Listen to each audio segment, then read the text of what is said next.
Karnataka CM Siddaramaiah రాజీనామా ఇప్పుడు అక్కడ సంచలనానికి నాంది పలికింది. కాకపోతే అధిష్టానం మేరకే ఈ పని చేస్తున్నాను, అధిష్టానం ఏం చెప్పినా శిరసావహిస్తానని సిద్ధరామయ్య ఇంతకు ముందు చెప్పాడు, ఇప్పుడు కూడా చెప్పాడు. మరి తప్పదు, ఇంకా అంతకు మించి గత్యంతరం లేదు ఎవరికైనా సరే. అధిష్టానాన్ని ఎదిరిస్తే జరిగే పరిణామాలు తర్వాత ఎదుర్కోవాల్సి ఉంటుంది. అయితే సిద్ధరామయ్య 2.5 సంవత్సరాల తర్వాతే రాజీనామా చేయాలి, కొంచెం మొండిపట్టుతో ఒక 6 నెలలు కొనసాగింది. ఇప్పుడు ఆయన రాజీనామా పత్రాన్ని రాజ్భవన్కి అయితే ఇవ్వాలి. ఇప్పుడు గవర్నర్ గారు లేరు కాబట్టి ఆయన కార్యదర్శికి అందించే అవకాశాలు ఉన్నాయి. అయితే ఈయన తర్వాత డీకే శివకుమార్ ముఖ్యమంత్రి అవుతారు అని అందరూ అనుకుంటున్నారు. ఇప్పటికే కర్ణాటకలో హోర్డింగ్లు అలాగే ఫ్లెక్సీలు కూడా ఏర్పాటు అయిపోయాయి.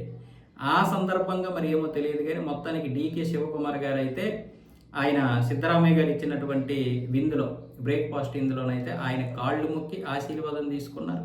డీకే శివకుమార్కి సిద్ధరామయ్య గారు కూడా ఆశీర్వాదం ఇచ్చారు. కాకపోతే సిద్ధరామయ్య మొదటి నుంచి మాట్లాడుతున్నది ఏంటంటే ఈ 5 సంవత్సరాలు నేనే కొనసాగుతానని చెప్పాడు. మొన్నటి నుంచి ఏం మాట్లాడుతున్నాడంటే రాజీనామా అయితే చేస్తాను కానీ నేను రాజ్యసభకి వెళ్ళను, అలాగే ఇక్కడ ముఖ్యమంత్రిగా అహింద వర్గానికి చెందినటువంటి వారిని కులం కార్డు తీసుకొచ్చాడు.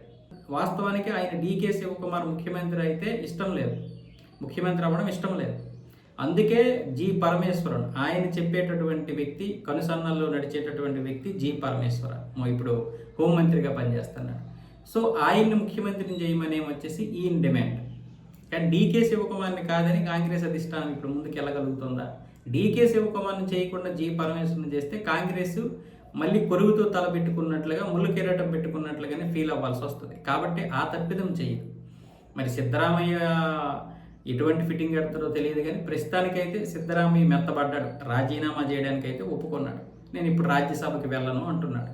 రాజ్యసభకి వెళ్ళినా వెళ్ళకపోయినా వాళ్ళు ఇప్పుడు రాజీనామా చేయాలనుకున్నారు, రాజీనామా చేయించాలనుకున్నారు, చేయించేశారు. అంతే, ఇంక అయిపోయింది. ఇంకా కర్ణాటకలో ఇప్పుడు డీకే శివకుమార్ యొక్క త్రయం మొదలవబోతుంది. మరి ఈయన పరిపాలన ఎలా ఉంటుందో తెలియదు.